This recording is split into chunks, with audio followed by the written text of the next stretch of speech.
I am good, had a good trip, but came home with a cold. You know, what do you do? So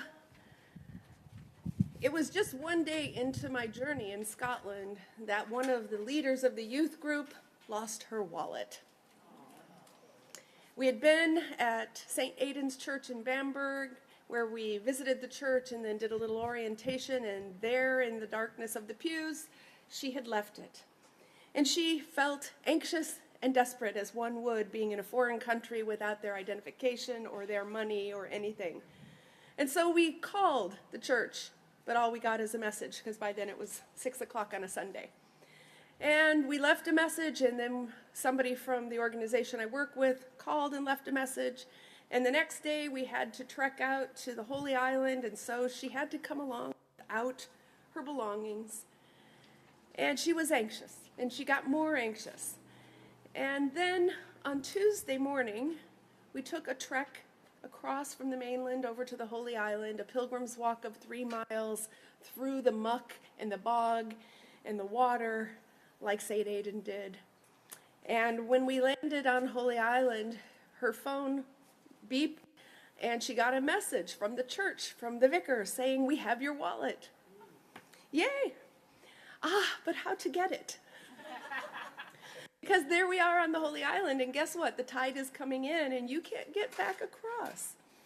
And so we weren't scheduled to go out to get back to the mainland until 4 in the afternoon. So she phoned the vicar, and she said, at 4 o'clock we're leaving, and I'm going to try to get a taxi. Well, she could not get a taxi to save her life. No taxis running on Lindisfarne at all. Okay, so I said, why don't you call her and ask her if she can meet us at the gas station? Now, we also had a limitation that the bus service that we used had to stay on schedule. And so we could not divert 7 miles to go pick the wallet up. So we came out to the gas station at 4 o'clock. The clergy person wasn't due till 4:45. We thought we would be late with the bus driver. Everybody was praying for her to get it. Then the bus driver got out of the bus, went to her and said, "I'm waiting, and we will wait until the wallet comes." And she's saying, "Oh, no, I don't want to get you in trouble." He said, "No, I'm waiting. This is what good people do. I'm waiting." And so he waited, and at 4:25, 40 minutes or 20 minutes early, the vicar shows up, hands over the wallet. She gets on the bus. She tries to tip the driver. The driver says, "I won't take a tip. I'm happy to do this." As we got off the bus, when he dropped us off, I tipped the driver, and he took my tip. Because, that's how it goes. But I share this story with you because in her book, A Journey with Mark, the Reverend Brenda Hudson begins a reflection on this gospel today with the words, "Desperate times call for desperate measures." And certainly, as we were trying to reclaim the wallet of this leader, we felt desperate. This proverb, "Desperate times call for desperate measures," is a proverb traced back to ancient times, which speaks to the understanding that sometimes extreme circumstances necessitate bold and even unconventional action. Every one of us has faced a difficulty at some time in our life, something which can leave us feeling desperate and without hope.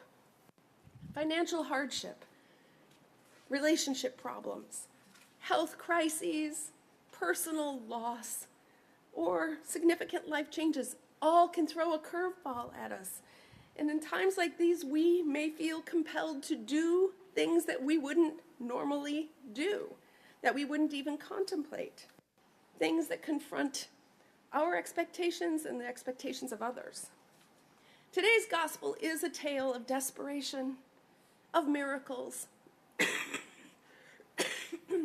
and of faith. At its center are 2 people that are quite different from each other. We have a male and female. We have one with status and one without. We have one who's come petitioning on behalf of a loved one, and the other who is seeking for themselves. Both of them, though, have suffered. Both know the intimate experience of hopelessness, which compels them to act and behave in unexpected and surprising ways. Now, word of Jesus is spread throughout, and as he arrives at the shore, we know that he's met by the crowds. And among the crowds, we are told that Jairus, who is a synagogue leader, is there, and that Jairus' daughter is dying. And so it's with urgency and intentionality that Jairus comes to Jesus, puts himself at his feet, and begs Jesus to help him, to lay hands on her, to save her. He doesn't care how it looks that he's laying on the ground at this man's feet. He doesn't care who's watching.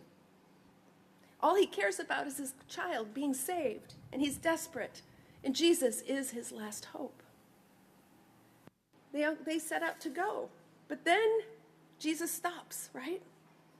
Because within the crowd is this woman who has been suffering for 12 years with bleeding, who's had no improvement, who has also heard about Jesus and professes that she believes that she only needs to touch his cloak to be healed.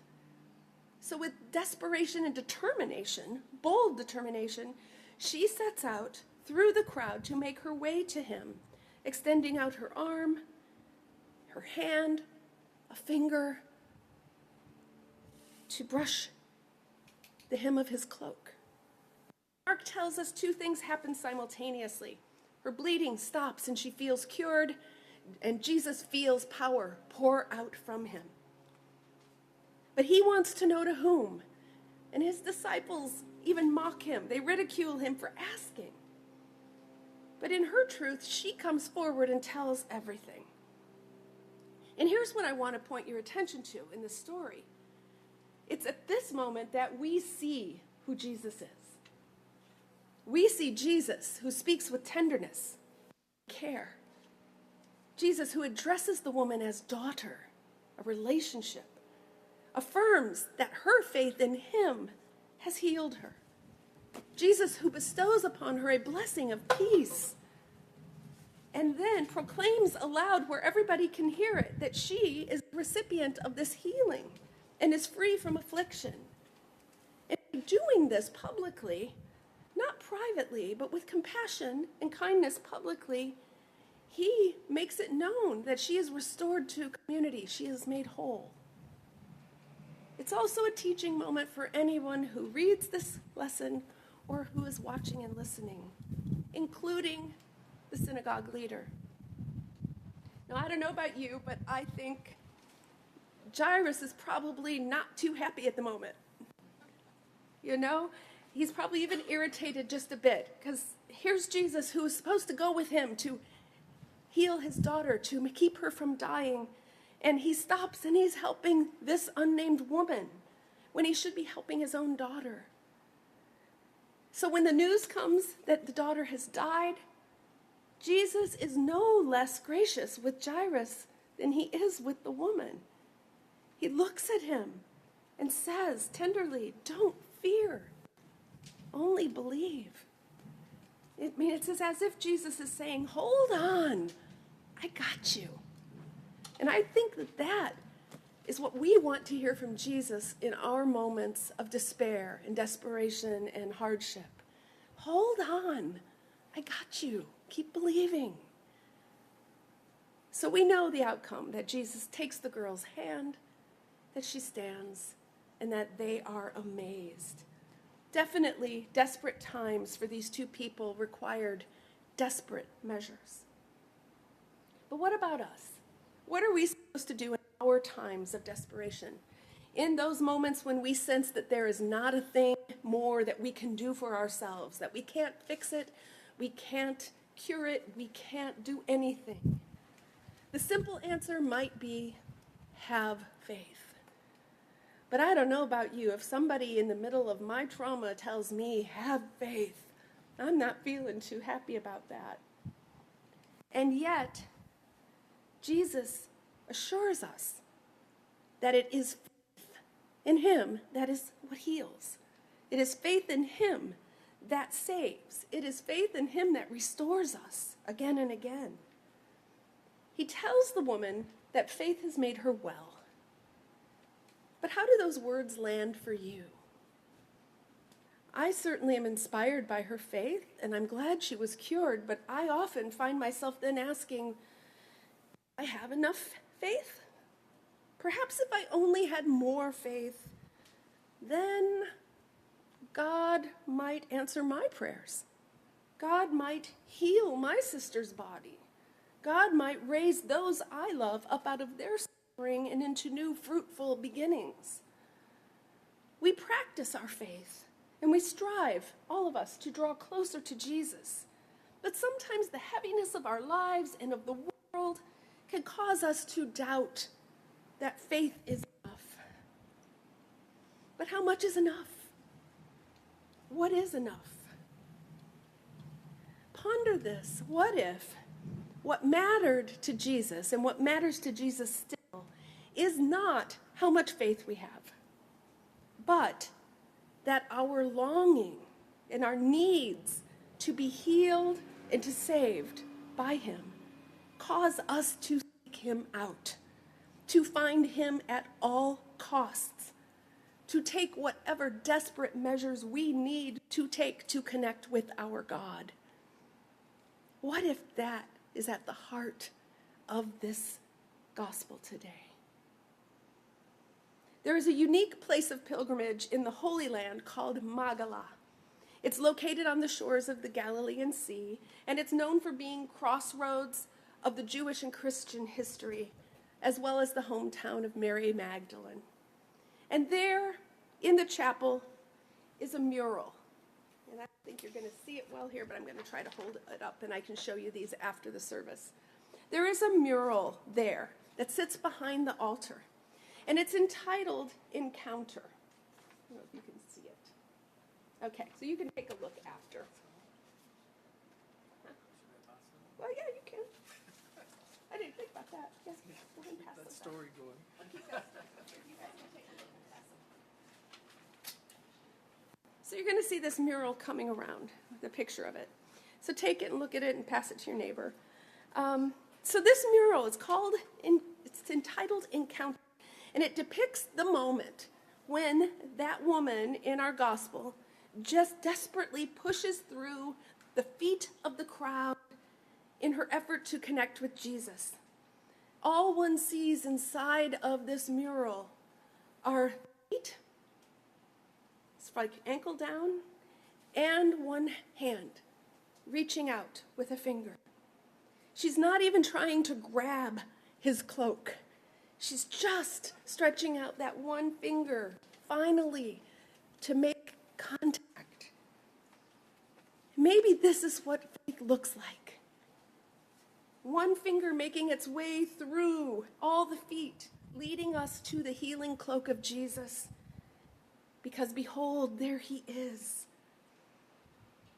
In both of their moments of desperation, Jairus and the woman put their faith in Jesus and found in him healing and renewal of life that they only imagined.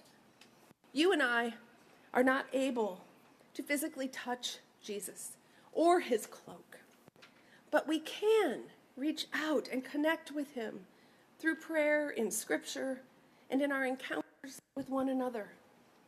We might not expect miracles to happen in our lives like they did for these two people. But I promise you, God is actively at work in our lives in miraculous ways every single day, simply giving us breath again, keeping us from harm, healing and feeding our bodies and our minds and our souls. And in times of tribulation, in times when we feel lost and hopeless and unsure, when the world feels like it's closing in, it is Jesus who meets us in the crowd. Jesus who is ready to bestow upon us grace and assurance and love. Although you and I certainly do our part to bring forth healing and new life for ourselves and others, how or when or if it comes may be out of our hands and only in God's hands. And if it does come, often it doesn't look anything like what we imagined. Sometimes we struggle to see the healing and the restoration and the new life God gives us. Sometimes we flat out reject it. Yet Jesus assures you and me that he's come to make us whole. He's come to bring us new life in the hereafter and in the present moment. So, my friends, hold on. Don't lose faith. Don't get overwhelmed with doubt. Believe, because no amount of faith is too little when it brings us to Jesus. Amen.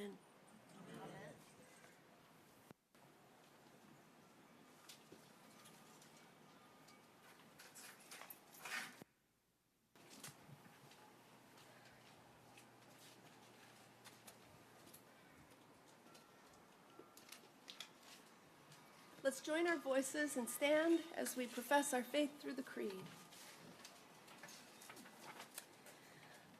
We believe